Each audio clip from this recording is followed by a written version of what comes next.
وحده والصلاة والسلام على من لا نبي بعده أما بعد فأعوذ بالله من الشيطان الرجيم حافظوا على الصلوات والصلاة الوسطى عن أبي هريرة رضي الله تعالى عنه قال قال رسول الله صلى الله عليه وسلم الصلوات الخمس والجمعة إلى الجمعة ورمضان إلى رمضان مكفرة لما بينهما إذا اجتنبت الكبائر রাওয়াহ বুখারী মুসলিম। সম্মানিত দ্বীনি বৈঠকের দ্বীনি মুসলিম ভাই বোন, প্রশংসা আল্লাহর জন্য, শান্তি অবতীর্ণ হোক আল্লাহ রাসূলের উপর সাল্লাল্লাহু আলাইহি ওয়াসাল্লাম। আজকের দ্বীনি বৈঠকের সংক্ষিপ্ত সময়ে বক্তব্যের বিষয় সালাত, নামাজ। ইবাদতের জগতে সবচেয়ে ভিন্ন ধরনের ব্যতিক্রম ইবাদত হলো সালাত। সালাত এমন একটি ইবাদত যার উপরে নির্ভর করে অন্যান্য ইবাদত। যদি সালাত কবুল হয় তাহলে বাকি ইবাদত কবুল হবে, আর যদি সালাত কবুল না হয় তাহলে বাকি ইবাদত কবুল হবে না। মানুষ মুসলমান হিসেবে যেসব ইবাদত করে, আমল করে, তার সবচেয়ে ভিন্ন ধরনের ব্যতিক্রম ইবাদত হলো সালাত। সালাত এমন একটি ইবাদত যা মানুষের সাথে আপোষ করে না, অথচ অন্যান্য ইবাদতে কিছুটা সুবিধা আছে। যেমন হজ, এবছর আমার জন্য ফরজ হয়েছে, এবছর করলাম বা সামনে বছর করলাম, হয়ে যাবে। একটু দেরি করে করলাম বা আগেই করলাম, সমস্যা নেই। যেমন রমজান মাসের সিয়াম, রোজা, আমি অসুস্থ, এখন পারলাম না, পরে করলাম, হবে, সমস্যা নেই। যাকাত ফরজ বিধান, আমি এখন দিলাম অথবা 2 মাস আগে দিয়ে দিলাম বা 20 দিন পরে দিলাম, কোনো সমস্যা নেই। কিন্তু সালাত এমন একটি ইবাদত যা মানুষের সাথে কোনো আপোষ করে না, আগে পিছে হয় না। অজু করে সালাত আদায় করতে হয়, পানি নেই তো তায়াম্মুম করে সালাত আদায় করতে হবে। মাটি নেই, অজু তায়াম্মুম ছাড়াই এমনিতেই সালাত আদায় করতে হবে। কেবলার দিকে মুখ করে সালাত আদায় করতে হয়, কেবলা বোঝা যায় না, কেবলা ছাড়াই সালাত আদায় করতে হবে। দাঁড়িয়ে সালাত আদায় করতে হয়, দাঁড়িয়ে থাকা যায় না তো বসে থেকে সালাত আদায় করতে হবে। বসে থাকা যায় না তো শুয়ে থেকে সালাত আদায় করবে। পরিষ্কার কাপড় পরে সালাত আদায় করতে হয়, পরিষ্কার কাপড় নেই, যে কাপড়ে পেশাব পায়খানা লেগে আছে সেই কাপড় পরেই সালাত আদায় করবে। কারণবশত কোনো কাপড়ই নেই, লোকটা উলঙ্গ হয়ে আছে, এই অবস্থায় তাকে সালাত আদায় করতে হবে। অবাক ইবাদত, ভিন্ন ধরনের ব্যতিক্রম বিরল ইবাদত যা মানুষের সাথে আপোষ করে না এবং তার কোনো কাফারা নেই। অনেক জায়গাতে অনেক সময় যারা ইমাম তারা বলে তোমার আব্বার কয়েকটা নামাজ কাজা হয়েছে, বলে 3 ওয়াক্ত, তো বললো যে 5, 5, 15, 1,500 টাকা জরিমানা দাও, আমি জানাজা করে দিই। তো উনি তাহলে কাফারা দিলেন নামাজের। নামাজ এমন একটা ইবাদত যার কাফারা চলে না। সালাতই আদায় করতে হবে, তার সময় মতো করতে হবে। দুর্ঘটনাবশত সময় পার হয়ে গেলে সিরিয়াল বজায় রেখে আদায় করতেই হবে।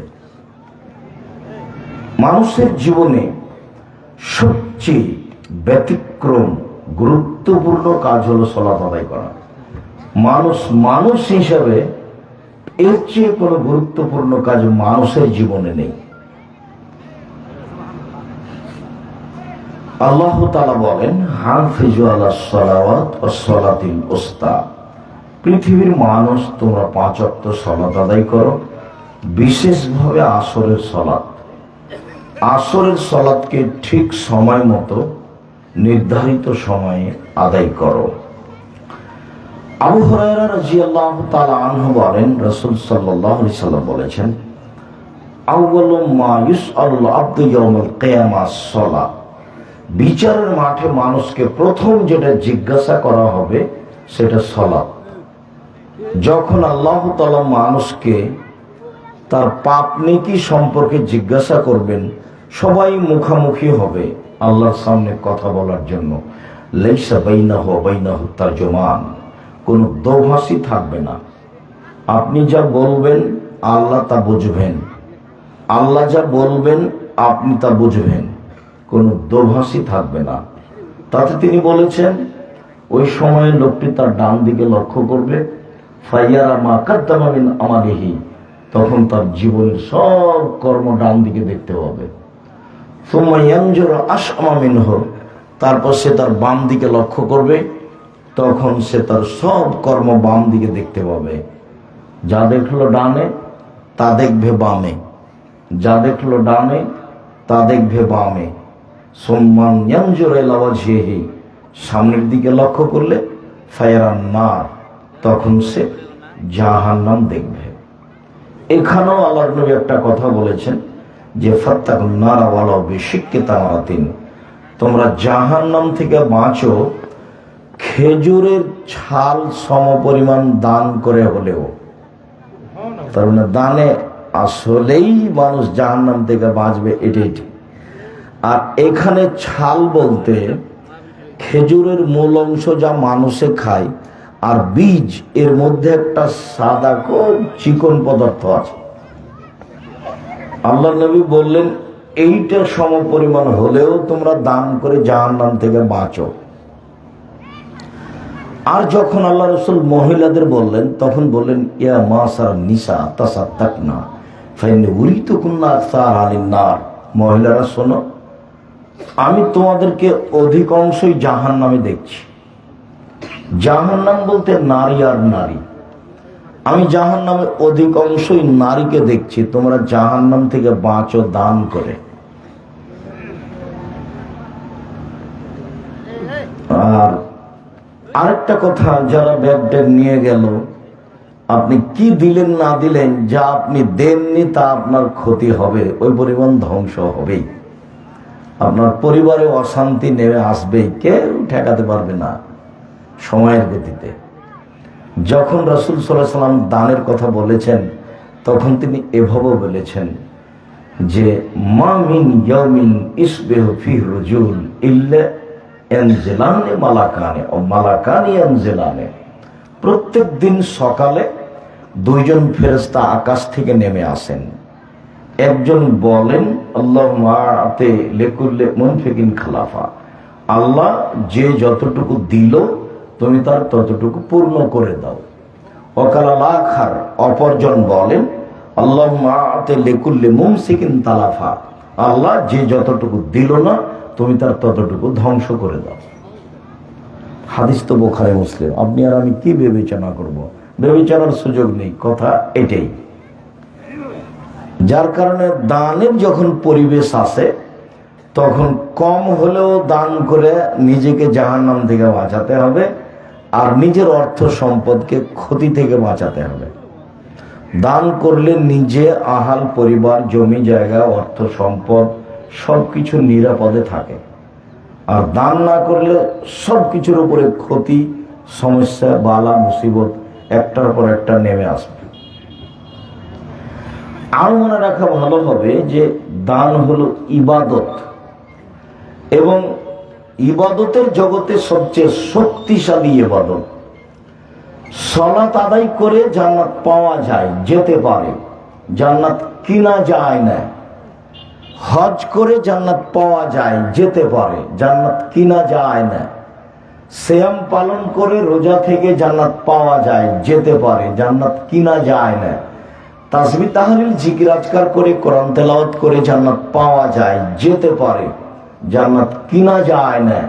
কিন্তু দান এমন একটা ইবাদত যা দিয়ে জান্নাত কিনা যায়।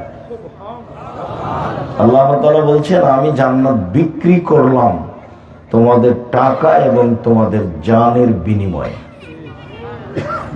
এই দুটো আমাকে সময়ের গতিতে বুঝিয়ে দাও, আমি তোমাদের কাছে জান্নাত বিক্রি করে দিলাম। এই কথা আল্লাহ তাআলা বলেন, আর এইভাবে মুহাম্মদ সাল্লাল্লাহু আলাইহি ওয়াসাল্লাম বলেন। সম্মানিত দিনী ভাই বোন, প্রথমে মানুষকে বিচার মাঠে সালাত নামাজ সম্পর্কে জিজ্ঞাসা করা হবে।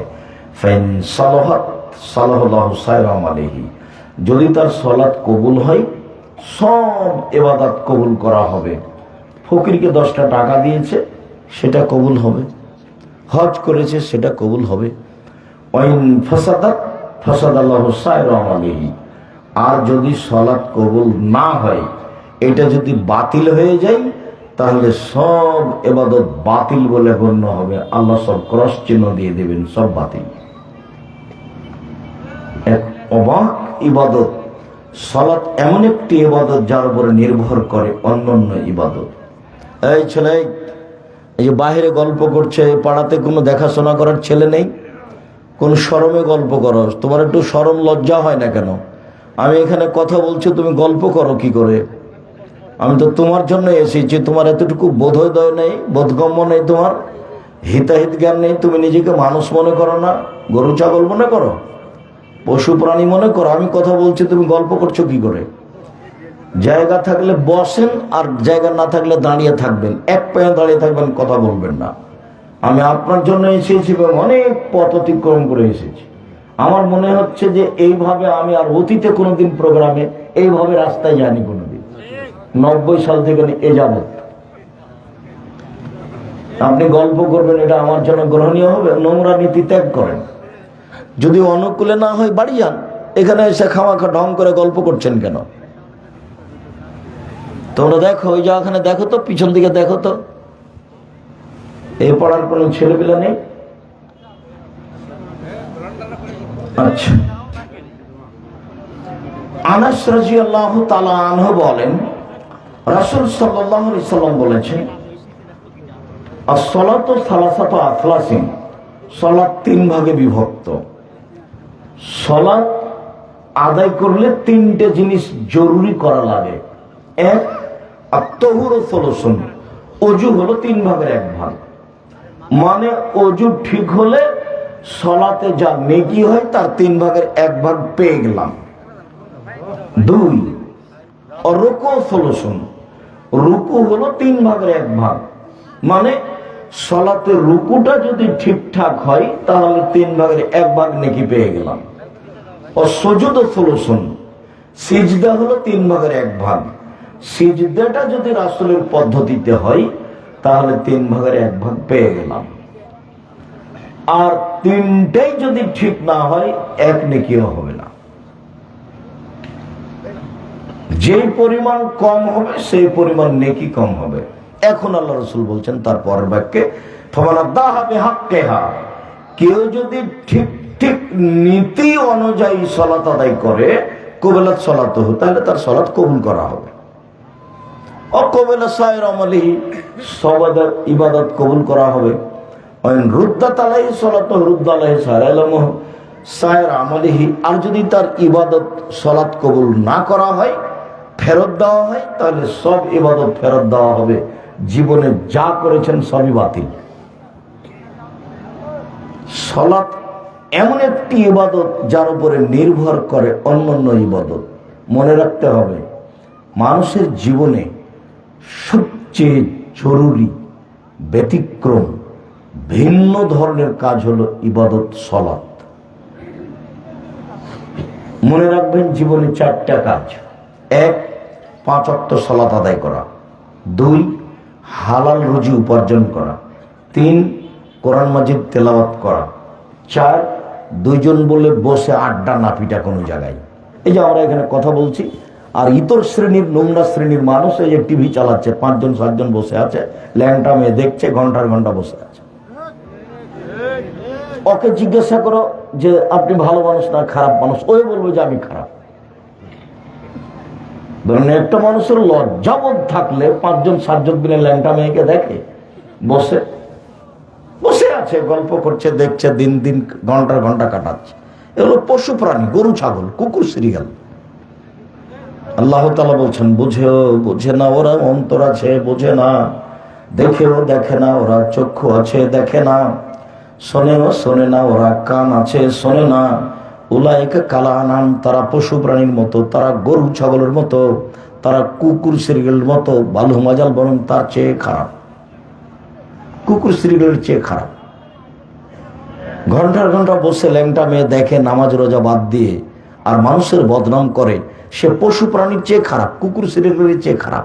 হলো নিম্ন শ্রেণীর মানুষ, ইতর শ্রেণীর মানুষ। তার ভদ্রতা, নীতি, বৈশিষ্ট্য বলে কোনো জিনিসই নেই। আমরা তো 1 মিনিট 30 সেকেন্ড থাকতে পারবো না, 30 সেকেন্ড।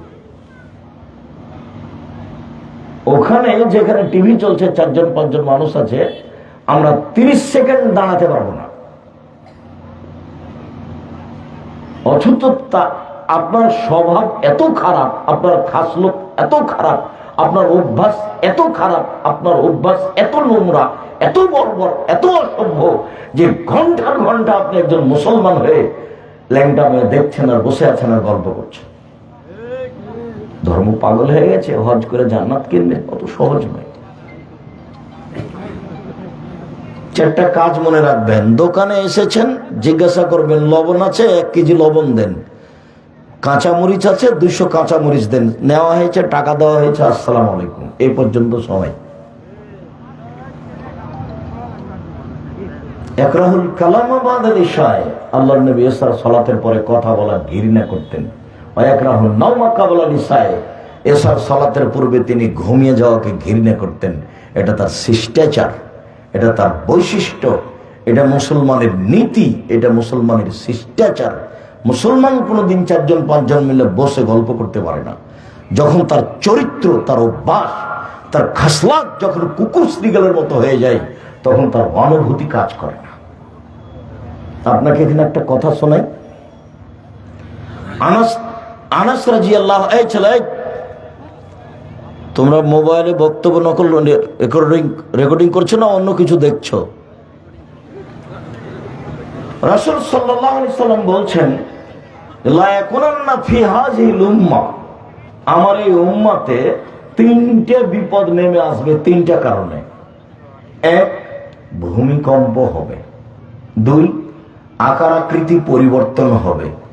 সন্ধ্যায় থাকবে মানুষ আর সকালে হবে শোর, বানর। আমি বলিনি এই কথা, এই কথা মুহাম্মদ সাল্লাল্লাহু আলাইহি ওয়াসাল্লাম বলছেন। 3, সমস্যা নেমে আসবে, বিপদ, ঝামেলা, মারামারি, হইচই। 3টা বিপদ আসবে। 1, ভূমিকম্প। 2, আকার আকৃতি পরিবর্তন, একবারে হুবাহু শুকুর শোর হয়ে যাবে সকালে মানুষ। আমি এই কথা বলিনি, এই কথা মুহাম্মদ সাল্লাল্লাহু আলাইহি ওয়াসাল্লাম বলছেন, যে সকালে ওরা শোর হয়ে যাবে, বানর হয়ে যাবে। 3, সমস্যা, ঝামেলা নেমে আসবে, বিপদ নেমে আসবে। পাপ 3টে কি? 1, এটা সারেবুল খমরা, যখন মানুষ মদ খাবে, বিড়ি, তামাক, জর্দা, সিগারেট, গুল, নেশাদার দ্রব্য যখন খাবে, তখন এই 3টে বিপদ নেমে আসবে। 2, জারাতুল কায়নাত, মেয়েরা যখন নাচবে, সব দোকানে মেয়ে নাচে, প্রায় সব মোবাইলে মেয়ে নাচে, প্রায় সব বাড়িতে মেয়ে নাচে। সেই দিন কখন চলে আসবে আপনার অজান্তেই, আপনি টেরও পাবেন না, যে সকালে দেখবে আপনাকে মানুষ, আপনি শোর হয়ে গেছে। তো হবেই, আল্লাহ রাসূলের মুখের কথা। মেয়েরা যখন নাচবে, সব মোবাইলে মেয়ে নাচে, প্রায় সব দোকানেই মেয়ে নাচে, প্রায় সব বাড়িতে মেয়ে নাচে। 3, অজারাবুল মাযিদ, যখন বাদ্যযন্ত্র প্রকাশ পাবে, সব মোবাইলে বাজনা বাজে, প্রায় সব দোকানেই বাজনা বাজে, প্রায় সব বাড়িতেই বাজনা বাজে, তখন 3টা বিপদ নেমে আসবে। 1, ভূমিকম্প হবে। 2, মানুষ শোর হয়ে যাবে, সন্ধ্যায় থাকবে মানুষ, সকালে হবে শোর, বানর।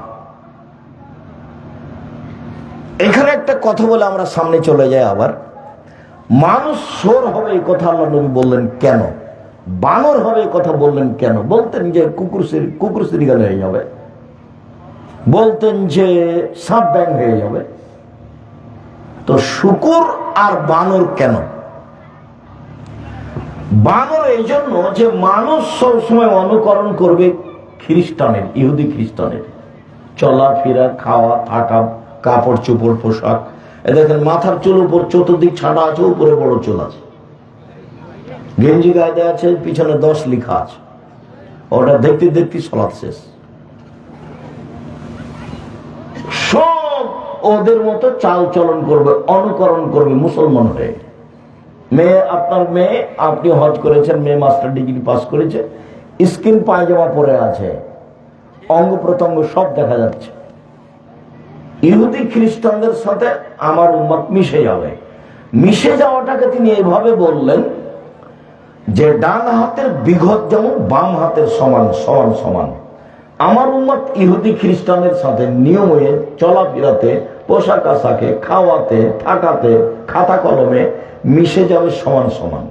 আবার বললেন ডান পায়ের জুতা যেমন বাম পায়ের সমান, হাজওয়ার নাল বিনাল, এই দুটো যেমন সমান সমান, আমার উম্মত ইহুদি খ্রিস্টানদের সাথে মিশে যাবে তেমন সমান সমান। এই কথা বলে এবার তিনি ভাষাগত নিচে নামতে লাগলেন। নামতে নামতে বলছেন, পৃথিবীর মানুষ শুনে রেখো, ইহুদি খ্রিস্টান যদি মায়ের সাথে জেনা করে থাকে, আমার উম্মত মায়ের সাথে জেনা করবে। রাসূলের মুখের ভাষা নকল করছে। সব সময় তাদের কর্ম, গতি, নীতি সব পছন্দ করবে। আল্লাহ রাসূল বলছেন, আমার জীবনে আফসোস, এক আইম্মাতাম মুজিল্লিন, ভ্রান্ত হুজুর, হুজুর ধর্ম বেঁচে খাবে, এটা আমার জীবনে বড় ভয়, আশঙ্কা। কোরআন মাজিদ খুলে বলছে, দেখেন আল্লাহ ভোট দিতে বলছে। কোরআন মাজিদ খুলে দেখছে যে দেখেন আল্লাহ দিতে বলছে, মিলাদ করতে বলছে। 1 নম্বর ভয় আমার জীবনে, আমার উম্মতের উপরে, যে মাওলানারা ধর্ম বেঁচে খাবে, এটা আমার 1 নম্বর ভয়। আরেকটা কথা মনে রাখবেন, জাহান্নাম কিন্তু উদ্বোধন হবে হুজুর দিয়ে। জাহান্নাম উদ্বোধন হবে কাকে দিয়ে? হুজুরকে দিয়ে। 2,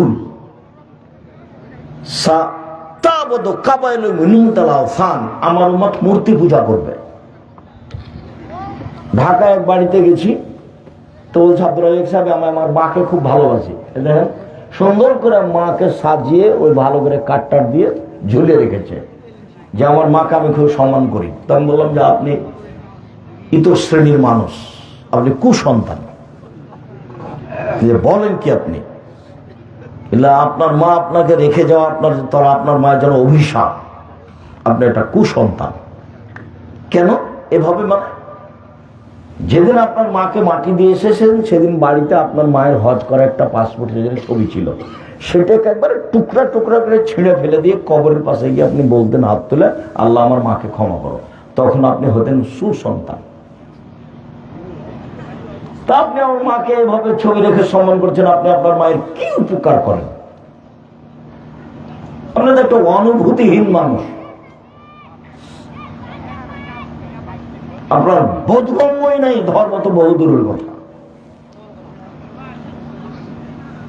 এক এমপির কাছে গেছি, তো পাশে বাঘ আছে আর সব মূর্তি টুর্তি আছে।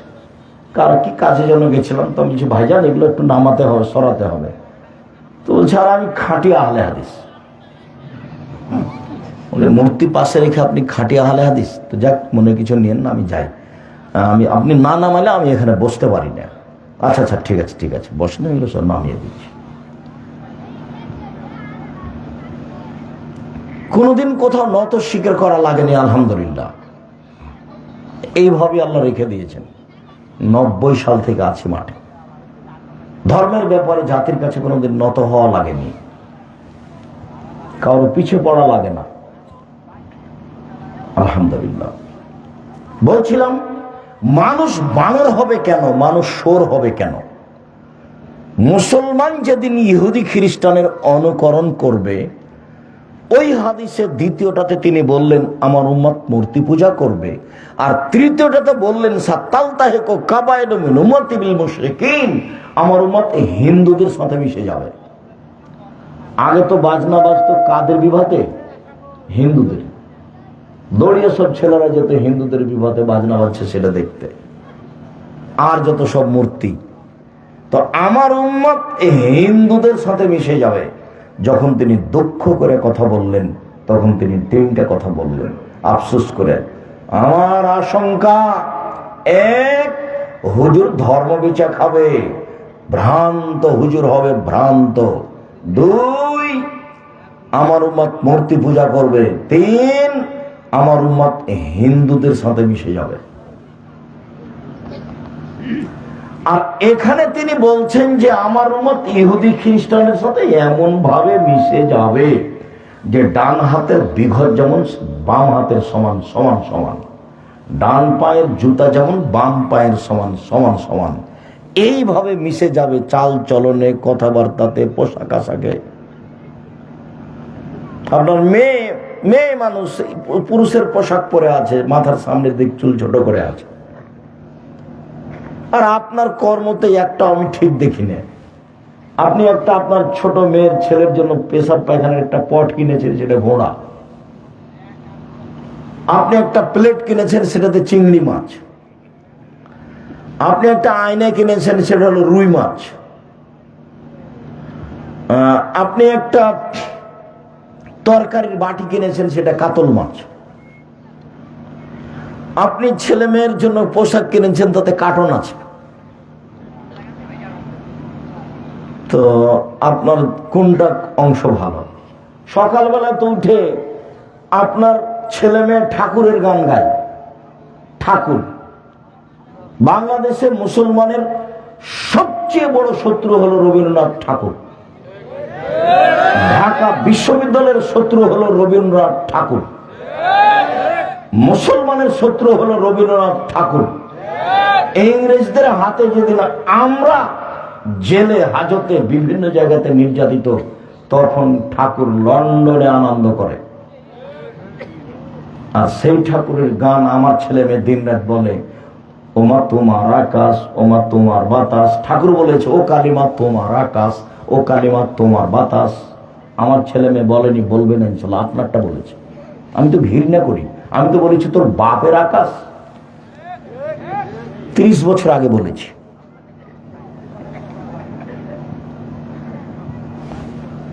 আমার উম্মত হিন্দুদের সাথে মিশে যাবে। যতবার আপনার ছেলে বলছে ওমা তোমার আকাশ, ওমা তোমার বাতাস, ততবার আপনার ছেলে মেয়ে কার আকাশ বলছে? কালিমার। ও কালিমা তোমার আকাশ, ও কালিমা তোমার বাতাস। ঠাকুর কাকে বললো ওমা তোমার আকাশ তোমার বাতাস? আল্লাহকে কি ঠাকুর বলছে মা? ঠাকুর কি আল্লাহকে মা বলবে? ঠাকুর অত বড় বোকা। ঠাকুর হচ্ছে মুসলমানের জানি শত্রু, ঠাকুর মুসলমানের মানি শত্রু। ঠাকুর হচ্ছে ইংরেজদের 1 নাম্বার দালাল, ভারত বাংলাদেশ পাকিস্তান 3 দেশ মিলে। আমার উম্মত মিশে যাবে হিন্দুদের সাথে, ডান হাতের বিঘত যেমন বাম হাতের সমান। আমার উম্মত মিশে যাবে হিন্দু ইহুদি খ্রিস্টানদের সাথে, ডান পায়ের জুতা যেমন বাম পায়ের সমান। আল্লাহ নবী কেন বললেন যে আমার উম্মত সকালে থাকবে, সন্ধ্যায় থাকবে মানুষ, সকালে হবে সোর? সোর কেন হবে? সবচেয়ে অনুভূতিহীন পৃথিবীতে প্রাণী হলো শুকুর, সোর। অনুভূতি বলে কোনো জিনিস নাই। গরুর অনুভূতি আছে। এখানে গরু জবাই করেছেন একটা আজকে, আর একটা গরু কালকে এখানে নিয়ে আসতে পারবেন না, আসতে চাইবে না, আর অনুভূতি কাজ করে। এখানে গোবর আছে, ঘাসটা উঁচু হয়ে আছে, এই ঘাস গরু খাবে না, অথচ তার নাম গরু। তার গরুর অনুভূতি আছে। শুকুরের কোন অনুভূতি বলে কোনো জিনিসই নাই। মুসলমান যেদিন অনুভূতিহীন হয়ে যাবে, তার অনুভূতি বলে কোনো জিনিসই থাকবে না। প্যান্টটা টাকনোর নিচে থাকা তার কাছে কোনো ব্যাপারই নয়, দাড়ি চাঁচা তার কাছে কোনো ব্যাপারই নয়, মোবাইলে ল্যাংটা মেয়ে দেখা তার কাছে কোনো ব্যাপারই নয়, দিন রাত গান বাজনা তার কাছে কোনো সমস্যাই নয়। আর আপনার ছবিওয়ালা গেঞ্জি পায়জামা প্যান্ট পরা তার কাছে কোনো সমস্যাই নাই। আর মেয়ে স্কিন পায়জামা পরা তার কাছে কোনো ব্যাপারই নয়। আর ওই যে গাড়িটা যাবে ডান দিকে না গিয়ে বাম দিকে যাবে, এটা তার কাছে কোনো সমস্যাই নেই। সারা বাড়িটা মা বাপ বেটি ভাই বোন 14 গোষ্ঠী পশু প্রাণী গরু ছাগলের মতো হয়ে আছে, কুকুর শ্রীগেলের মতো হয়ে আছে। যে মানুষ সেটা তার সেটাই জানে না। ওই যে মানুষ, মানুষ কাকে বলে? অপছন্দ কথা কর্মে লিপ্ত হয় না যে তার নাম মানুষ। বুঝেও বুঝে না ওরা, অন্তর আছে বুঝে না, দেখেও দেখে না ওরা, চক্ষু আছে দেখে না, শোনেও শোনে না ওরা, কান আছে শোনে না। উলাইকা কাল আনাম, তারা পশু প্রাণীর মতো, তারা গরু ছাগলের মতো, তারা কুকুর শ্রীগেলের মতো, বালু মাজাল বরং তার চেয়ে খারাপ। খ্রিস্টান আব্রাহাম লিঙ্কনের পদ্ধতিতে মানুষ কোরআন হাদিস জাতির সামনে বাস্তবায়ন করতে চায়। অবাক কথা।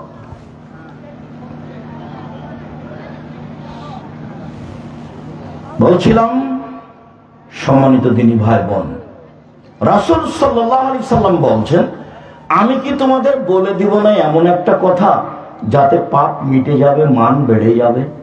আমি কি তোমাদের এমন একটা কথা বলে দিব না যাতে পাপ মিটে যাবে, মান বেড়ে যাবে? তো সাহাবীগণ বলেন, বলা হ্যাঁ বলেন, সেটা কি যাতে পাপ মিটে যাবে, মান? এই ছেলে, বছর ঠান্ডায় বসে থাকো, আমাকে কাজ দেখাচ্ছ? বিরক্ত হয়ে গেলে? আমি রাজশাহী থেকে এসে কষ্ট করে এসেছি, আমি বিরক্ত হলাম না, তুমি বিরক্ত হয়ে গেলে? কি দেখাইছো আমাকে? তোমার শিষ্টাচার কেন এত দুর্বল?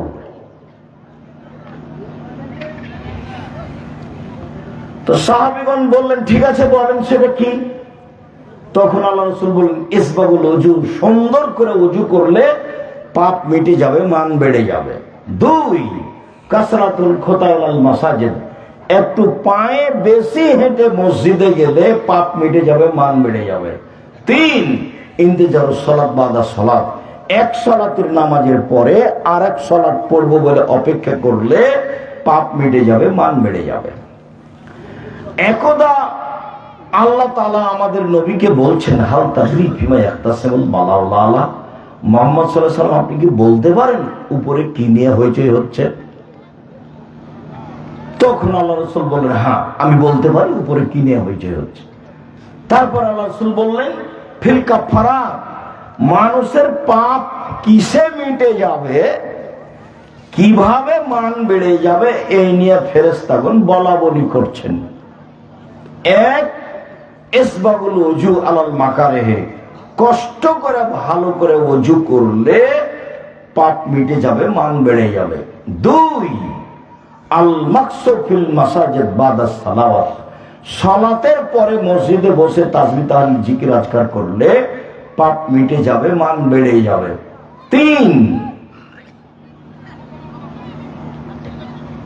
আল মাশয়ু আলাল আকদাম, মসজিদে বসে যিকর ফিল মাসাজিদ বাদা সালাওয়াত, সালাতের পরে মসজিদে বসে বসে জিকির আজকার করলে পাপ মিটে যাবে, মান বেড়ে যাবে। এই কথা বলার পর আল্লাহ রাসূল বলছেন, মান ফালা যালিকা আশাবে খাইরিন মাতাবে খাইরিন, এইটা যে করলো তার মরে যাওয়া ভালো, তার বেঁচে থাকা ভালো, তার মরে যাওয়া ভালো, তার বেঁচে থাকা ভালো। এইটুকু বলার পরে আল্লাহ নবী বলছেন, ওয়া কানা মিন খাতিতিহি কায়ামিন ওয়ালাদাতহু উম্মুহু, এরপরে লোকটা হয়ে যায় সেই দিনের মতো যেদিন তার মাতাকে জন্ম দিয়েছে, নিষ্পাপ হয়ে যায়।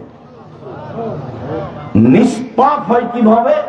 1, সুন্দর করে ওযু করলে। 2, পায়ে হেঁটে মসজিদে গেলে। 3, সালাতের পরে বসে বসে তাসবিহ তাহলিল জিকির আজকার করলে পাপ মিটে যায়, মান বেড়ে যায়। বেঁচে থাকা ভালো, মরে যাওয়া ভালো, বেঁচে থাকা ভালো, মরে যাওয়া ভালো। হয়ে গেছে সেই দিনের মতো যেদিন তার মাতাকে জন্ম দিয়েছে, নিষ্পাপ হয়ে গেছে। আরেকটা কাজে মানুষ নিষ্পাপ হয়, তা হলো হজ কবুল হলে মানুষ হয়ে যায় সেদিনের মতো যেদিন তার মাতাকে জন্ম দিয়েছে, নিষ্পাপ হয়ে যায়। আরেকটা কাজে মানুষ নিষ্পাপ হয়, অসুস্থ হওয়ার পরে যদি বলে আলহামদুলিল্লাহ, অসুস্থ হওয়ার পরে যদি বলে আলহামদুলিল্লাহ, তাহলে লোকটা হয়ে যায় সেদিনের মতো যেদিন তার মাতাকে জন্ম দিয়েছেন, নিষ্পাপ হয়ে যায়। আল্লাহ নবী বলছেন, বুখারী মুসলিমের হাদিস, কামার কর্মকার ভাটিতে হাপড়ে লোহা স্বর্ণ চাঁদি দিলে, ভাটিতে দিলে যখন লাল হয়ে যায়, তখন লোহা স্বর্ণ চাঁদের গায়ে যে ময়লা আছে, ওই ময়লাটা যেমন ঝরতে থাকে, মানুষের গায়ে জ্বর হলে মানুষের পাপ সেভাবে ঝরতে থাকে। বুখারী মুসলিমের। এখন তো মানুষের মাথা ব্যথা হলে সিঙ্গাপুর, ফকির যদি ভিক্ষা চায় তাহলে মাফ করো। ধৈর্যের তো আর কোনো হিসাব নেই। অসুস্থ অসুখ বিসুখ হয়, মানুষকে আল্লাহ জান্নাতে ভালো জায়গা দিতে চাচ্ছেন, তো এবাদতে পৌঁছিতে পারছে না, তখন আল্লাহ তাকে অসুখ বিসুখ দিয়ে আল্লাহ ওখানে পৌঁছে দেন। বেশি যদি দুরারোগ্য রোগ হয় তাহলে মানুষ বলে যে এ লোক খারাপ, সেই জন্য এরকম রোগ হয়ে আছে। মানুষ তো মানুষের মতো বলে, মানুষকে আর বিবেচনা করে? মানুষ তো পশু প্রাণীর মতো দিন কাটাচ্ছে, খায় হাগে আর দিন কাটায়। এই তো মানুষ, বিবেচনা আর কয়জন করে? আল্লাহ কোরআন মাজিদে বারবার বলছেন, ওরা বিবেক চর্চা করে না, ওরা বিবেচনা করে না, ওরা আকলকে কাজে লাগায় না। মানুষ আকল বিবেচনাকে কাজে লাগায় না। বিবেচনাকে কাজে লাগাইলে ওই টিভির সামনে ঘন্টার ঘন্টা এভাবে 5 জন 10 জন 20 জন বসে থাকতে পারে? গরু ছাগলও থাকবে না ওইভাবে। 4টে জিনিস মনে রাখেন: 1 5 ওয়াক্ত সালাত, 2 হালাল রুজি, 3 কোরআন তেলাওয়াত। প্রত্যেক দিন অন্তত সূরা ইখলাস 3 বার পড়ে আল্লাহকে বলবেন এই যে কোরআন মাজিদ পড়লাম। 4 আড্ডা পিটা নিষেধ, চিরদিনের জন্য আড্ডা পিটা হারাম। 2 জন যেখানে বসে আছে সেখানে বসবেন না। কথা থাকলে দাঁড়িয়ে কথা বলে চলে যাবেন, ওখানে বসাই নিষেধ। আড্ডা পিটা চিরদিনের জন্য হারাম। যেটা মুরব্বীরা বসে বসে টিভির সামনে আড্ডা পিটছে, মাথায় টুপিও আছে, আর একজনের বদনামও করছে সুন্দর করে। সম্মানিত দিনী ভাই বোন, আমি এখানে আরেকটা হাদিস বলে আপনাদেরকে আমি সালাতের একটু বাস্তব দেখাই। দয়া করে কোনো কাজ দেখাবেন না আমাকে, বিরক্তি দেখাবেন না আমাকে, আমি আপনার জন্য এসেছি। তিতা লাগলেও বসে থাকবেন, মিঠা লাগলেও বসে থাকবেন, আমি নির্বাচনে আসিনি। উবাদ ইবনে সামিত রাদিয়াল্লাহু তাআলা আনহু বলেন, রাসূল সাল্লাল্লাহু আলাইহি সাল্লাম বলেছেন, আস-সালাতুল খামস ইফতারাজাহুল্লাহু তাআলা। 5 ওয়াক্ত সালাতকে আল্লাহ ফরজ করেছেন। 5 ওয়াক্ত সালাত ফরজ। ফামান আহসানা উজুহাহুন্না, কেউ যদি সুন্দর করে ওযু করে, ওয়াসাল্লা লিওয়াক্তিহিন্না, নির্ধারিত সময়ে সালাত আদায় করে, ওয়া আতাম্মা রুকুহুন্না ওয়া খুশুহুন্না, রুকু সিজদা ঠিক মতো করে, বিনয়ের সাথে আদায় করে, তো কানা লাহু আলাল্লাহি আহাদুন, তখন আল্লাহর সাথে তার একটা চুক্তি হয়ে যায়, যা একবার আল্লাহ তাকে মাফ করে দিবেন। আবার কথাটা বুঝেন, আল্লাহর সাথে চুক্তি কিন্তু মুখামুখি হয় না। আমরা জানি যে মসজিদ কার ঘর? আল্লাহর ঘর। তো মসজিদে বসলে অনুমতি নিতে হবে আল্লাহর কাছে। তা আল্লাহকে গিয়ে কি বলবেন? আসসালামু আলাইকুম, আমি আপনার ঘরে বসতে চাচ্ছি, বসবো কি? এভাবে কি বলবেন? কি করবেন? 2 রাকাত সালাত, এটা হলো পদ্ধতি। 2 রাকাত সালাত মানে উনি অনুমতি দিলেন, এখন বসো। ও তো আর সরাসরি কথা বলা যাবে না। তো ঘর তো আল্লাহ, বসবেন যে, তো কিভাবে বসবেন? তো পদ্ধতি অনুমতি। অনুমতি কি? 2 রাকাত সালাত। আমার সাথে আল্লাহর একটা চুক্তি হয়ে গেছে যে আমাকে তিনি ক্ষমা করবেন, করবেন যখন আমি সালাত এভাবে আদায় করব, সুন্দর করে ওযু, নির্ধারিত সময়ে সালাত। অনেকেই আসরের সালাত আদায় করছে সূর্য ডুবে তখন, অনেকেই ফজরের সালাত আদায় করছে যখন সূর্য উঠে তখন। এটা নির্ধারিত সময়ে নয়, এটা আল্লাহ রাসূলকে খাটো করা, অপমান করা। তো ভয় ভীতি নিয়ে যখন মানুষ সালাত আদায় করবে, তখন আল্লাহর সাথে ওর কি হয়ে যাবে? একটা চুক্তি হয়ে যাবে যে এখন এ জান্নাতে যাবে। এই মর্মে আল্লাহর সাথে একটা লিখিত চুক্তি হয়ে গেছে। ওয়াইল্লাম ইয়াফআল, যদি এইভাবে সালাত আদায় না করে, ফালাইসা লাহু আহাদুন আলাল্লাহি, তখন আল্লাহর সাথে আর চুক্তি হয়নি। ইনসা আযাবাহু ওয়া ইনসা গাফার লাহু, আল্লাহ চাইলে শাস্তি দিবেন, চাইলে ক্ষমা করবেন। চুক্তি হয়নি, এখন চাইলে শাস্তি দিবেন, চাইলে ক্ষমা করবেন। রাসূলের পদ্ধতিতেই সালাত আদায় করতে হবে এবং পারিবারিক বিষয়ে খুব শক্ত হতে হবে। 3 শ্রেণীর মানুষ জান্নাতে যাবে না। তার এক শ্রেণীর মানুষ নিয়মিত নেশাদার দ্রব্য খায় পান করে, যে এক শ্রেণীর মানুষ পুরুষের বেশধারী নারী, এক শ্রেণীর মানুষ যারা দায়ুস, স্ত্রী ছেলে মেয়েকে কন্ট্রোলে রাখে না। বাপ মানে জন্ম দিলেই বাপ হওয়া যায় না, মা মানে বাচ্চাকে প্রসব করালেই মা হওয়া যায় না, মার জন্য কিছু নিয়ম নীতি আছে। জাবের বলছেন যে আমরা যুদ্ধ করে আসছিলাম, মদিনায় ঢুকবো, তখন আল্লাহ রাসূল বললেন, এই থামায় থামো, সবাই এখানে অপেক্ষা করো, আমরা সকালে মদিনায় ঢুকবো, এখন এখানে থাকি। তো জাবের রাদিয়াল্লাহু তাআলা বললেন, আল্লাহর নবী, আমি তো নতুন বিবাহ করেছি, আমাকে একটু বাড়ি যেতে অনুমতি দেন। তখন আল্লাহ রাসূল বলছিল, আচ্ছা তুমি নতুন বিবাহ করেছো, তো কুমারী মেয়ে বিবাহ করেছো না তালাক প্রাপ্ত মেয়ে বিবাহ করেছো? আল্লাহ রাসূল এই দিকে চলে গেলেন। তো জাবের বললেন, আমি তালাক প্রাপ্ত বেশি বয়সের মেয়ে বিবাহ করেছি। তো আল্লাহ রাসূল বললেন, কেন তুমি কুমারী মেয়ে বিবাহ করলে না? হাল্লা বিক্রম তোলায় বহ তোলায় বোকা, কুমারী মেয়ে তুমি বিবাহ করতে, তুমি তার সাথে খেলতেও, তোমার সাথে খেলতো। কুমারী মেয়ে তুমি কেন বিবাহ করলে না? তুমি তার সাথে খেলতেও, তোমার সাথে খেলতো। তখন জাবের রাদিয়াল্লাহু তাআলা আনহু বলেন যে, আল্লাহ নবী শোনেন, আমার আব্বা উহুদের যুদ্ধে শহীদ হয়েছেন 9 জন মেয়ে রেখে। আমার আব্বা উহুদের যুদ্ধে শহীদ হয়েছেন 9 জন মেয়ে রেখে।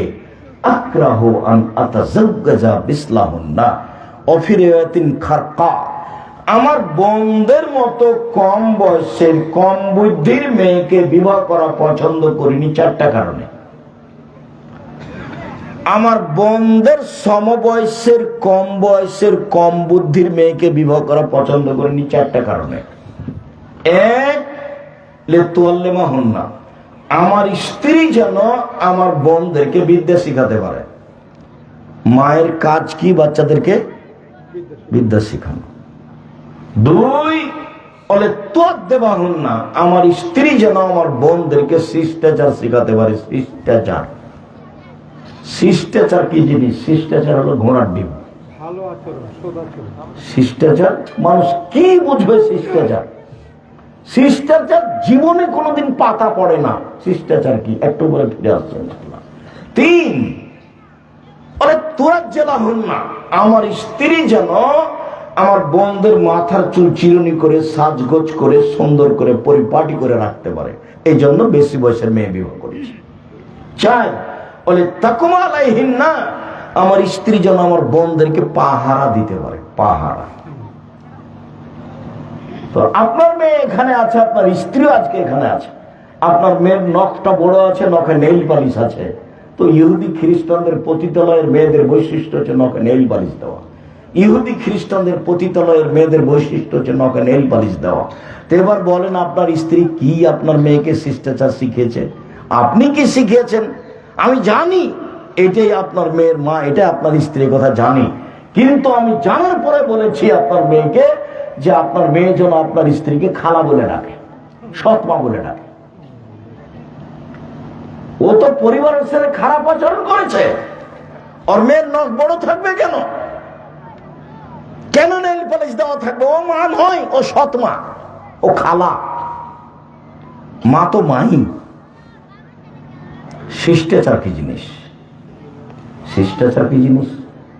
মেয়ের সামনের চুল ছোট আছে, তখনও সে মা শিষ্টাচার শিখিয়েছে। স্কিন পায়জামা পরে আছে, তখনও শিষ্টাচার। এটা এমন পায়জামা পরে আছে, আর একটা মানুষ ঢুকবে সে পায়জামার ভিতরে, তখনও সেটা শিষ্টাচার। নখ বড় আছে, তখনও সেটা শিষ্টাচার। কপালের টিপ আছে, তখনও সেটা শিষ্টাচার। আপনার স্ত্রী ডান হাতে বাচ্চার জামাটা না পরিয়ে বাম হাত আগে ঢুকিয়েছে, তখনও শিষ্টাচার। ডান পায়ের জুতাটা আগে না পরে বাম পায়েরটা পরিয়েছে, তখনও শিষ্টাচার। আপনার স্ত্রী আপনার বাচ্চাকে দুধ খাওয়ায়, একদিনও বিসমিল্লাহ বলে না। ও তো গরু ছাগলের মতো, কুকুর চিড়িকার মতো, পশু প্রাণীর মতো, একদিনও বলে না বিসমিল্লাহ। আল্লাহ নবী বলছেন, যদি বিসমিল্লাহ না বলে তো ওই দুধ শয়তান খাবে, নিশ্চিত খাবে, অবধারিত খাবে। আল্লাহ নবী বলেছেন খাবে, অতএব খাবেই খাবে। শিষ্টাচার কাকে বলে? শিষ্টাচার কি জিনিস? আপনার স্ত্রী আপনার বাচ্চাকে এমনি সরিয়ে দেয়, অথচ ডান কাতে শুতে বলতে হবে শিষ্টাচার কি জিনিস? পেশাব পায়খানা ঢোকার সময় বলে দিতে হবে আম্মু দোয়া পড়ে ঢোকো, শিষ্টাচার কি জিনিস? আব্বু মসজিদে ঢুকলে ডান পা আগে দিও, শিষ্টাচার কি জিনিস? মানুষ সামনে পড়লে সালাম দিও, শিষ্টাচার কি জিনিস? বাসা থেকে বের হলে সালাম দিয়ে বের হবে, শিষ্টাচার কি জিনিস? বাড়িতে ঢুকলে সালাম দিয়ে ঢুকবে, শিষ্টাচার কি জিনিস? শিষ্টাচার কাকে বলে? আপনার পুরো জীবনটা মানুষের মতো নয়। আপনি কষ্ট নিয়েন না, আপনাকে আমি কষ্ট দিতে আসিনি। এটা তো গায়বান্ধা। আব্দুর রাজ্জাক সাহেব, গায়বান্ধা মানে কি বলতে চান? গায়বান্ধা মানে বলতে চাই যে এরা যৌতুক নেই। গায়বান্ধা মানে বলতে চাই যে এরা বনকে জমি দেয় না। অন্য জেলা তো আছে, তবে এই জেলায় বেশি দেই নেই। তো তখন আমি ছেলেটাকে বললাম যে দেখো, তোমার বাপকে যদি আমি কুকুর শ্রীলের চেয়ে খারাপ প্রমাণ করতে না পারি, বক্তব্য দেবো না। তোমার দাদা 10 বছর হলো মরা, 15 শতক জমি রেখে গেছে, তোমার ফুফু নিবে 5 শতক আর তোমার দাদা নিবে 10 শতক। তোমার বাপ নিবে সকালে আর তোমার ফুফু নিবে বিকালে, এটাই প্রমাণ করো দেখি। তোমার ফুফু জমি চাইলে তোমার বাপ খেপে ওঠে, যা যা চলে যা, এসছিস কেনে, এখন যা, তুই এখন যা। কথা বলে কেন? তোমার ফুফু তো এসছে তোমার বাপের বাড়িতে, তোমার বাপ তার ভাইয়ের জন্য, জমির সাথে কোনো সম্পর্ক নাই। জমি তো তোমার বাপকে, আর বাপকে দিতে হবে, ও তো দিতে বাধ্য, ও তো আল্লাহ বলেছেন দিতে।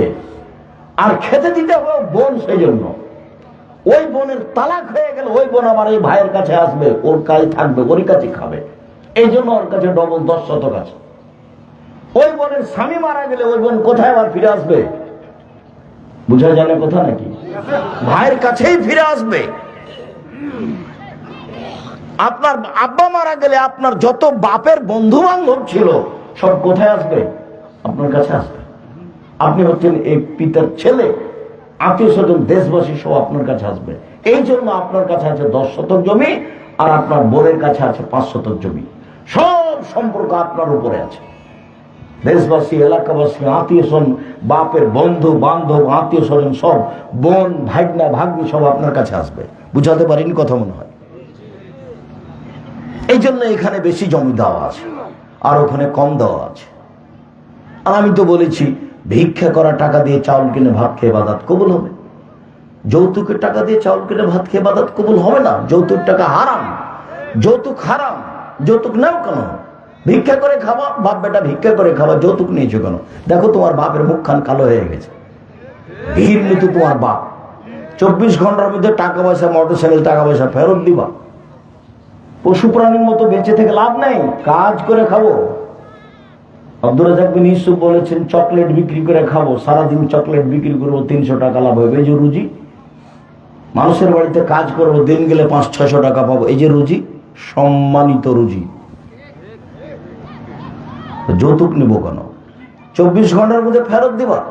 তো কুকুর শ্রেণীর কাজ, পশু প্রাণীর কাজ, মানুষের কাজ নয়, ও তো হারাম। যৌতুকের টাকা দিয়ে চাউল কিনে ভাত খেয়ে ইবাদত কবুল হবে না। এই যে বললাম, কোন মায়ের বেটা কিয়ামত পর্যন্ত থেকে এভাবে উল্টে ধরতে পারবে না, যা বলছি সেটাই থাকবে। সম্মানিত দিদি ভাই বোন, রাসূল সাল্লাল্লাহু আলাইহি ওয়াসাল্লাম বলেন, সাল্লু কামা রাআইতুমুনি উসাল্লি। পৃথিবীর মানুষ, তোমরা সালাত আদায় করে যেভাবে আমাকে সালাত আদায় করতে দেখছো। একটু সালাত শুরু করার পূর্বে সুন্দর করে ওযু করে নেবেন। সুন্দর ওযু মানে সব অঙ্গ 3 বার করে ধুইতে হবে। একবার ধুইতে গিয়ে 10 বার পানি লাগুক। কবজি পর্যন্ত যখন ভিজে গেছে তখন একবার ধোয়া। ধোয়া জায়গায় পানি দিয়ে ধোয়ার মানে দ্বিতীয়বার ধোয়া।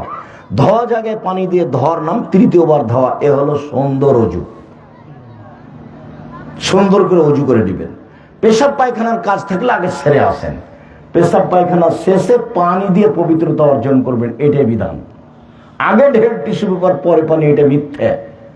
একাধিক হাদিস, পেশাব পায়খানার পরে পানি খরচ করার পরে হাতটা মাটিতে মেজে নেবেন, কত হাদিস। আগে ঢেল টিস্যু পেপার পরে পানি, এটা মিথ্যা। তার উপর আবার ঢেল নিয়ে টিস্যু পেপার নিয়ে 40 কদম হাঁটা, পায়ের উপরে পা উঠা, খক খক করে কাঁসা, এটা নোংরাম, এটা শরীয়ত নয়। আপনি মনে কিছু কষ্ট নিয়েন না, এটা রাসূলের পদ্ধতি নয়। আপনাকে ছেড়ে আসতেই হবে। আপনি 40 কদম কেন, শয়তান আপনাকে পাগল বানিয়েছে। 40 ঘন্টা পরে যদি আপনি টিস্যু ফেলেন তাহলে মনে হবে যে পেশাব আসলো মনে হয়, পেশাব আসলো মনে হয়। শয়তান আপনাকে বোকা বানিয়েছে। আপনি পেশাব করার পরে পানি খরচ করে উঠে যান। এখন যদি পেশাব আসে তখন শয়তান বলবে যে পেশাব আসলো, এই যে পেশাব আসলো। তখন আপনি বলবেন পেশাবে কাপড় ভিজে যাক তবু আর রুজু করবো না, যা সর সর, তোর মুখে লাথি মারি সরে গেল। শয়তান আপনাকে বোকা বানিয়েছে। যতবার এরকম করুন ও খালি বলবে হয়নি, ও খালি বলবে হয়নি। আপনার ভিতরে অন্তরে জাগাচ্ছে, এর নাম অসহসা। আপনি বেকায়দায় পড়েছেন, ওর কথা শুনতে হবে না। অজু করার পর আল্লাহ রাসূলের পদ্ধতি, একটু হাতে পানি নিয়ে লজ্জাস্থান সামনাসামনি কাপড়ের উপরে ছিটিয়ে দিবেন, বাস। শুনে এই যে ঢাকা মিরপুরে নিয়মিত জুমার খুতবা হচ্ছে, জুমার খুতবা আব্দুর রাজ্জাক বিন ইউসুফ পবিত্রতার উপরে আলোচনা আছে, ধারাবাহিক একবার শুরু থেকে নিয়ে শেষ পর্যন্ত। আর এটাই যদি পবিত্রতার কারণ হয় যে 40 কদম হাঁটতে হবে, ঢেল দিয়ে টিস্যু পেপার নিয়ে পায়ের উপরে পা উঠাতে হবে, খক খক করে কাশতে হবে, তো আপনার স্ত্রী করে না কেন? শরীয়ত যদি হয় তাহলে মহিলাকেও করতে হবে। তো বলছে মহিলা যদি করে তো কেমন কেমন লাগবে, তো আপনি করলে মহিলাকে কেমন কেমন লাগে, দুটাই একই ব্যাপার। এটা শরীয়ত নয়, এরকম কাজ শরীয়ত গ্রহণ করে না। মুহাম্মদ সাল্লাল্লাহু আলাইহি ওয়াসাল্লামের নীতি সবচেয়ে হাই পর্যায়ের, উপর পর্যায়ের নীতি। বোকামি সেখানে ঢুকবে না। পবিত্রতা অর্জন করেন, তারপরে অজু করেন, বিসমিল্লাহ বলে অজু শুরু করবেন। অজু যখন শেষ হয়ে যাবে তখন বলবেন আশহাদু আল্লা ইলাহা ইল্লাল্লাহু ওয়াহদাহু লা শারীকা লাহু ওয়া আশহাদু আন্না মুহাম্মাদান আবদুহু ওয়া রাসূলুহু। আল্লাহ নবী বলেছেন আপনার জন্য জান্নাতের সব দরজা খুলে গেছে। সুবহানাল্লাহ। এই দোয়া পড়তে কোনো সময় ভুল করবেন না। সুন্দর করে অজু করে এই দোয়া পড়লে জান্নাতের সব দরজা খুলে গেছে।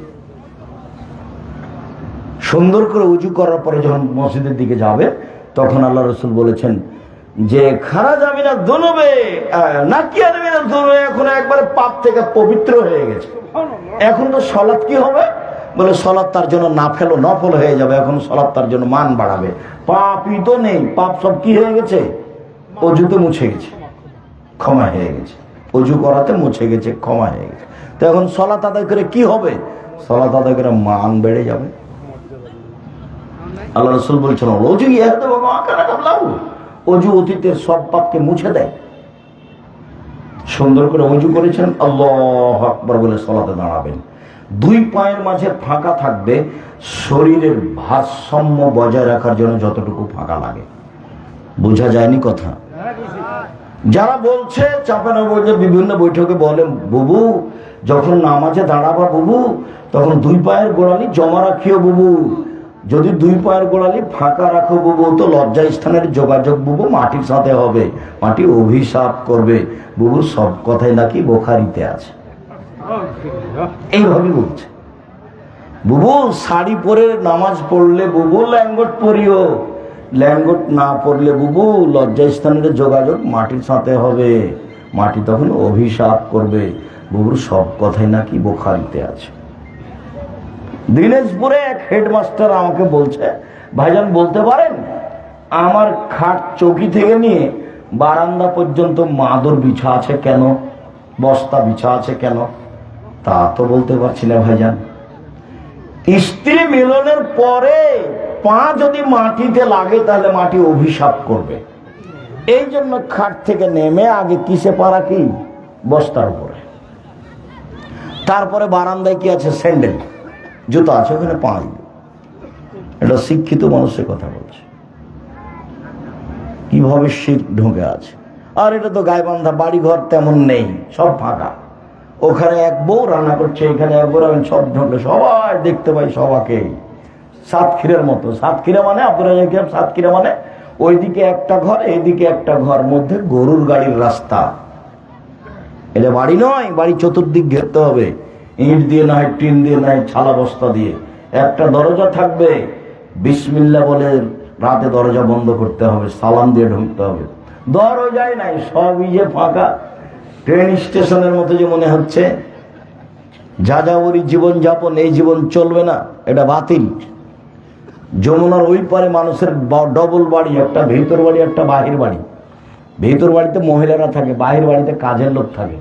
আর যমুনার এই পারে সাতক্ষীরের মতো। অবাক কথা, কি যে ব্যাপার। আর এটা তো গাইবান্ধা, আমার তো প্রায় সব নীতি জানা আছে। দুঃখিত, কেন যে এরকম বর বসে থাকলে এইভাবে বসে থাকতে হবে। আমি তো আর, আমার তো ওটা জানা নাই। এখন মোহরের কথা আমি বলছি নিজে, তখন আমার মামা শ্বশুরতে বৈঠকতে লাফ দিয়ে উঠে গেল।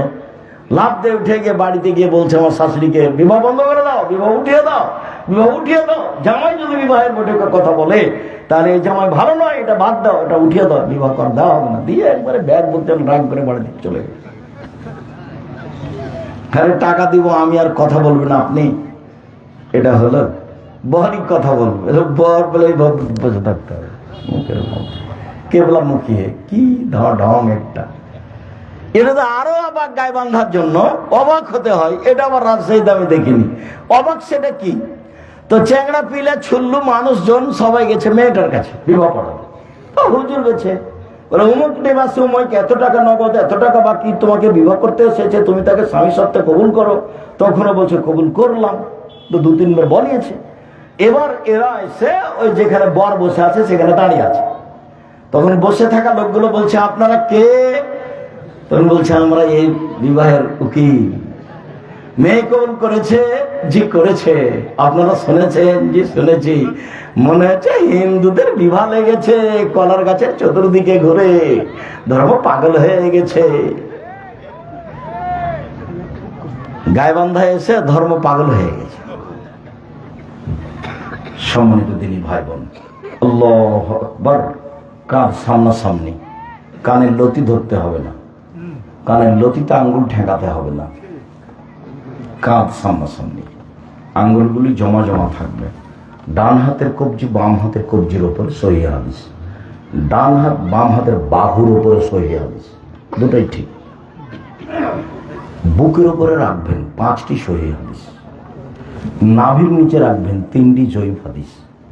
আমল না করে এখানে আমল করেন, ভালো হবে। আপনাকে আমি কষ্ট দিতে আসিনি, আমারটা মানেন এই কথা আপনাকে আমি বলতেও আসিনি। জীবনে কোনোদিন আমি কাউকে তুচ্ছ করে কথা বলি না।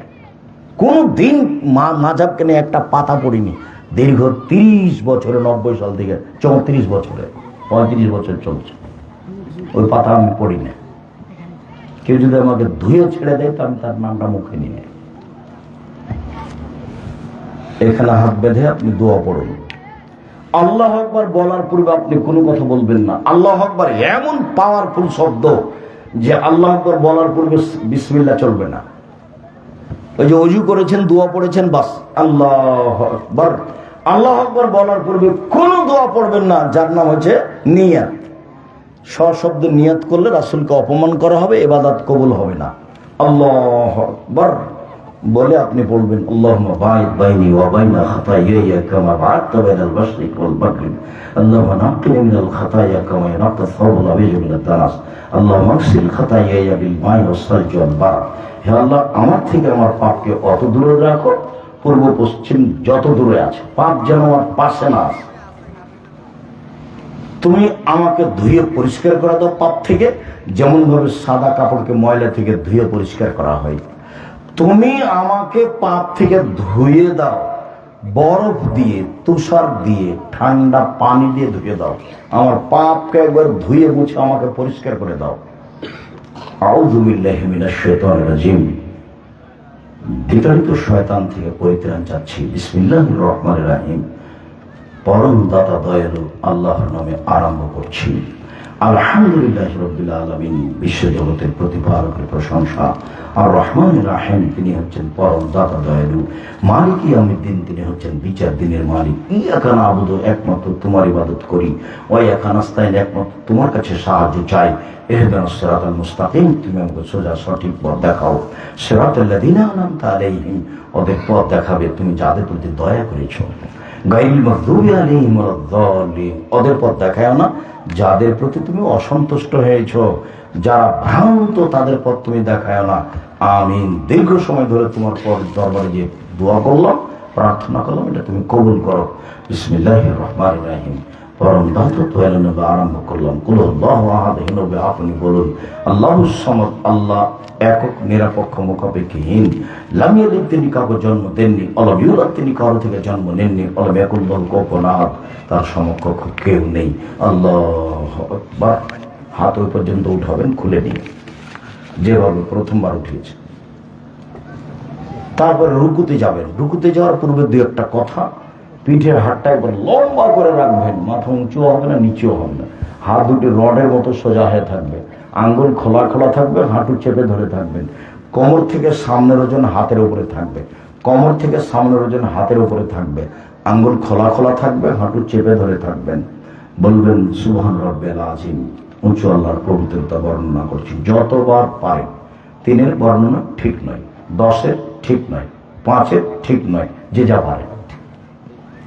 বলুন সুবহান কুদ্দুসুন রব্বুল মালাইকাতুর রূহ। বলুন সুবহানাকা আল্লাহুম্মা রাব্বানা ওয়া বিহামদিকা আল্লাহুম্মা ইগফিরলি। হে আল্লাহ, তোমার প্রশংসা সহকারে তোমার পবিত্রতা বর্ণনা করছি, তুমি আমাকে ক্ষমা করো। বলুন সুবহান জিল জাবরুতি ওয়াল মালাকুতি ওয়াল কিবরি ওয়াল আজমা। যে শব্দ মুখস্থ আছে আপনি বলেন। এরপরে বলেন সামি আল্লাহু লিমান হামিদা রাব্বানা লাকাল হামদ হামদান কাসীরান তাইয়িবান মুবারাকান ফি। ওই পর্যন্ত হাত উঠে হাত ছেড়ে দেন, একবার সোজা হয়ে দাঁড়িয়ে থাকবেন। সব হাড়ের মাথাগুলি স্ব স্থানে যাবে। একবার সোজা হয়ে থাকতে হবে হাত ছেড়ে। যদি আবার বুকে হাত বাঁধেন তাহলে স্ব স্থানে থাকবে না। একবারে সোজা হাত ছেড়ে দিয়ে থাকতে হবে। আল্লাহ উল্লেখ করে প্রশংসা শুনল, যে তার প্রশংসা করলো, খুব তার প্রশংসা, বরকতময় তার প্রশংসা। মিলাল সামাওয়াতে, আকাশ পরিমাণ প্রশংসা, মিলাল আর জমিন পরিমাণ প্রশংসা, মিলামা বাইনাহুমা, আকাশ জমিনের মধ্যে যে ফাঁকা আছে সেই পরিমাণ প্রশংসা, মিলামা শিতা মিন শাইইন বা'দ, যত চাও তত প্রশংসা। আমি তো জানি না কত তোমার প্রশংসা, তুমি যত চাও তত তোমার প্রশংসা। দাঁড়িয়ে দাঁড়িয়ে বলেন। তারপরে সিজদায় যাওয়ার পূর্বে আপনার সাথে জরুরি কথা, হাত যেন জড়া না থাকে, সব খুলে দিতে হবে। পায়জামা প্যান্ট যদি জড়াতে হয় টাকনো নিচে রাখাই হারাম। যদি জড়াতেই হয় তাহলে কোমরে জড়াতে হবে, নিচে থেকে নয়, এটা নিষেধ। সব কিছু সিজদা করতে চাই। মহিলারা মাথার চুল বেনি গেঁথে রাখবে, না হলে খোপা খুলে রাখবে, খোপা অবস্থায় নয়। বেনি গেঁথে রাখবে, না হলে খোপা খুলে রাখবে। সিজদা করতে যাচ্ছে, চুল কাপড় চুপড় সব সিজদা করতে যাচ্ছে। তারপরে জরুরি যেটা, সেটা হলো এই যে 7 হাড়ের উপরে সিজদা করতে বলা হয়েছে। নাক কপাল 1, 2 হাত 3, 2 হাঁটু 5, 2 পায়ের বৃদ্ধাঙ্গুল 7। এই 7টা লেগে থাকবে। সিজদার সময় যদি পা উঠে পা চুলকান তাহলে এটা আদেশের অমান্য করা হলো। আদেশকে অমান্য করে উঠাতে পারবেন না। পা হাত যদি গা চুলকাতে হয় তাহলে সিজদায় গিয়ে উঠে এসে চুলকাবেন। সিজদায় আছে তখন হাতটা দিয়ে গা হাত চুলকাবেন না। কেন? সিজদা কয় হাড়ের উপরে হবে? 7 হাড়ের উপরে, এটা আদেশ। এই সময় গা হাত চুলকানো হবে না। বলুন সুবহান রাব্বিল আলা, যতবার ইচ্ছা বলুন। সুবহান কুদ্দুসুর রব্বুল মালাইকাতুর রূহ, যতবার ইচ্ছা বলুন। সুবহানাকা আল্লাহুম্মা রাব্বানা ওয়া বিহামদিকা আল্লাহুম্মা ইগফিরলি। বলুন আল্লাহুম্মা ইগফিরলি যামবি কুল্লাহু দিক্কাহু জুল্লাহু ওয়ালাহু আখিরাহু নিয়াতু সিররা। আর যত হাদিসের দোয়া মুখস্থ আছে বলতে থাকেন। সিজদায় বেশি বেশি দোয়া কবুল হয়। উঠে আসেন, আল্লাহুম্মা ইগফিরলি ওয়ারহামনি ওয়াহদিনি ওয়াফিনি ওয়ারযুকনি। হে আল্লাহ, তুমি আমাকে হেদায়েত দান করো, আমার প্রতি দয়া করো, আমাকে ক্ষমা করো, আমাকে খেতে দাও। 2 সিজদার মাঝে আল্লাহর কাছে রুজি চাওয়া হয়। আবার সিজদায় যাবেন, দোয়া পড়বেন, উঠে আসেন, এ হলো 1 রাকাত। আবার এভাবে পড়বেন, এ হলো আরেক রাকাত। এবার আত্তাহিয়াতুর যদি বৈঠক হয় তাশাহুদে, তাহলে বাম পায়ের পাতার উপরে বসে থাকবেন, ডান পা খাড়া করে রাখতে হবে, আর আঙ্গুল বাম হাতের এইভাবে জমা জমা থাকবে, আর ডান হাতের এইভাবে থাকবে। দেখে। আর যদি সালামের বৈঠক হয় তাহলে বাম পাকে ডান দিকে বের করে দিবেন, নিতব্য পিছনটা মাটির উপরে রেখে দিবেন, ডান পা বাম দিকে বের করে দিবেন, ডান পা এভাবে খাড়া হয়ে থাকবে, মাথা আঙ্গুলের মাথা কেবলামুখী থাকবে। নিতম্বের উপরে বসে বলবেন আত্তাহিয়াত, তারপরে পড়বেন দরুদ, তারপরে পড়বেন দোয়াই মাসুরা, তারপরে যত দোয়া কোরআন হাদিসের আছে মুখস্থ আপনি বলতে পারেন। আমার পক্ষ থেকে যেটা পরামর্শ আছে, সেটা অবশ্যই সালামের পূর্বে বলবেন, রব্বির হামহুমা কামা রাব্বায়ানি সাগীরা, হে আমার প্রতিপালক, তুমি আমার বাপ মাকে দেখো আমাকে বাল্য অবস্থায় যেভাবে দেখেছিল। কিছুই না করতে পারলে অন্তত এটা বলেন, জমি জগা তো ভোগ করছেন, বাড়িঘর তো ভোগ করছেন, ভুলেও তো বাপ মার নাম নেন না। আপনি ভালো ছেলে যদি না নেন, তো আপনার ছেলেরা আপনার নাম নেবে, এটা আপনি মনে করছেন? মরলে দুনিয়া শেষ। বয়স একদিন ছিল 40, তারপর দেখলেন 60, তারপর দেখলেন নেই। আমার শ্বশুর যখন পিছনে পিছনে আসতেন, লাঠি নিয়ে আর বারবার বলতেন, টাকাটা দেখে রাখো, ব্যাগ বকটা দেখে রাখিও, ছেলেদের দেখে রাখিও। তা আমি মনে মনে বলতাম, এত কি আর বলা লাগে, কিন্তু আমি কোনো সময় প্রকাশ করতাম না। কিন্তু আমি বলতাম, এমন একদিন আসবে, এনে আর আমার পিছে পিছে আসবেন না। মরণ একদিন আসবো, বইয়ের ভূমিকা লেখা আছে, দেখেন, মরণ একদিন আসবো, ওই বইয়ের ভূমিকায় লেখা আছে, তারপর একদিন নেই। এটাই জীবন, এ দিয়ে কিছু করতে চাইেন না। দাম্ভিকতা দেখিয়ে, ক্ষমতা দেখিয়ে, মানুষের প্রতি জুলুম অত্যাচার করে একদিন বাঁচার চেষ্টা করিয়েন না। সবসময় নরম হয়ে বাঁচবেন, নরম। দাম্ভিকতা দেখিয়ে, ক্ষমতা দেখিয়ে, মানুষকে অপমান করে, খাটো করে, জেল হাজতে দিয়ে একদিন বাঁচার চেষ্টা করিয়েন না। আপনাদের নেত্রীর বয়স মাত্র 45 মিনিট।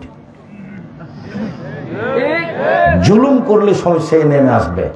ফেরাউনের ১৫০০ বছর রাজত্ব, তারপরও পানিতে ডুবে গেছে। নিরুপায় দেখবেন পৃথিবীতে, দেখেন না খুলনার অঘোষিত সম্রাট এরশাদ শিকদার, মেয়ের মাথাতে একটু হাত দেওয়ার সুযোগ হয়নি। দেখবেন পৃথিবী কেমন, দেখেন না রাতে রাতে দেশ দখল, প্রেসিডেন্ট সাদ্দাম কিভাবে চলে যেতে হলো। ক্ষমতা দেখায় না, ক্ষমতাই নাই, বাস জিরো মানুষ। মাটির মানুষ মাটির মতো থাকবেন, সবার কাছে নরম হয়ে থাকবেন, খালি ছাড়, খালি ছাড়, খালি মাপ। আচ্ছা যাক, অন্যায় করেছো মাফ করে দিলাম, খালি ছাড়, খালি ছাড় দেওয়া, খালি মাপ, হ্যাঁ তোকে দেখে নিব, তার মানে আপনি একদিন মিটে যাবেন। এটা থাকবে না, এটা শেষ। এরপরে আসসালামু আলাইকুম রহমতুল্লাহ, আসসালামু আলাইকুম রহমতুল্লাহ। এখন জিকির, আস্তাগফিরুল্লাহ, আরো জিকির, আয়াতুল কুরসি। 5 ওয়াক্ত সালাতের পরে আয়াতুল কুরসি পড়বেন, তাহলে জান্নাতে চলেই গেছেন। ঢোকেননি কেন? মরেননি এই জন্য। আয়াতুল কুরসি পড়াতে অভ্যাসী হবেন, লাফ দিয়ে দাঁড়াবেন না। সালামের পরে দাঁড়িয়ে গেছে পরে বের হচ্ছে আগে, কি যে ঢং শুরু করেছে। পাপ মিটে যাবে, মান বেড়ে যাবে, পাপ মিটে যাবে, মান বেড়ে যাবে। বেঁচে থাকা ভালো, মরে যাওয়া ভালো, বেঁচে থাকা ভালো, মরে যাওয়া ভালো। হয়ে যাবে সেই দিনের মতো যেদিন তার মাতাকে জন্ম দিয়েছে, নিষ্পাপ হয়ে যাবে। 1, সুন্দর করে ওযু। 2, পায়ে হেঁটে মসজিদ যাওয়া। 3, সালাতের পরে বসে বসে তাসবিহ তাহলিল জিকির আজকার করা। পাপ মিটে যাবে, মান বেড়ে যাবে, পাপ মিটে যাবে, মান বেড়ে যাবে। বেঁচে থাকা ভালো, মরে যাওয়া ভালো। হয়ে যাবে সেই দিনের মতো যেদিন তার মাতাকে জন্ম দিয়েছে, নিষ্পাপ হয়ে যাবে। ক্ষমতা দেখাবেন না, দলীয় দাপট দেখাবেন না, দল সংগঠন করে আর একজনের বদনাম করে দিন কাটায়েন না। ও আপনাকে খেতেও দিবে না, ও আপনাকে পাল্টা টেনে জাহান্নামে নিয়ে যাবে। খালি থাকেন, পয়সা উপার্জন করেন, হয় দিন মজুরি করে, না হয় চকলেট বিক্রি করে, না হলে ব্যবসা করে। তবে ব্যবসা সবচেয়ে ভালো, চকলেট থেকে শুরু করে একবারে কোটিপতি পর্যন্ত ব্যবসা করেন, ব্যবসা করে খান, এটা সবচেয়ে ভালো। গাইবান্ধার পল্লী এলাকার মানুষ রুজি উপার্জন করেন দিন মজুরি করে, শ্বশুরের কাছে 10 টাকা নিয়ে রুজি উপার্জন করতে হবে না, ভুল সিদ্ধান্ত। আল্লাহ, তুমি আমাদেরকে তোমার রাসূলের পদ্ধতি অনুযায়ী চলার তৌফিক দান করো। আজকের আলোচনা শুনছিলাম, বিভিন্ন আলোচনা সহ সালাতের উপরে। রাসূলের পদ্ধতিতে তুমি আমাদেরকে সালাত আদায় করার তৌফিক দান করো। আমাদের যারা মারা গেছে তুমি তাদের কবরের শাস্তি মাফ করো। আমরা যারা অসুস্থ তুমি তাদের আরোগ্য দান করো। আমরা এই দেশে যেন আহাল পরিবার নিয়ে নিরাপদে বসবাস করতে পারি, এই সুযোগ তুমি দাও। এই দাবি তোমার কাছে রেখে আজকের আলোচনা শেষ করছি। আব্দুল্লাহর বই আছে মিন্নাতুল বারি, আর ওই যে ফিলিস্তিন নিয়ে আব্দুল্লাহ যেটা লিখেছে সেটা আছে। এখন আব্দুল্লাহর আম্মা সে বইগুলো আছে কিনা, বেগম রোকিয়ার ব্যাপারে অবরোধ বাসিনী, কেন হবো অবরোধ বাসিনী? বেগম রোকিয়া বলেছে মুসলমানের মেয়েরা হলো অবরোধ বাসিনী, লেখা আছে কেন হবো অবরোধ বাসিনী। শিক্ষা বনাম জাহেলিয়াত। আর ওই আলী তেসাম পত্রিকা আছে, এটা আপনাদের পয়সা দিয়ে ছাপানো হয়, কাজে আপনাদেরকেই পড়তে হবে। 30 টাকা বেশি নেই, সবে আল ইতিসাম পত্রিকা পড়বেন। আর দেখছি সদাচরণ বইটা আছে নতুন, যেটা আমার বের হয়েছে আমার হাতের, সদাচরণ। আব্দুল্লাহর বইগুলো সংগ্রহ করেন, অতীব গুরুত্বপূর্ণ বই।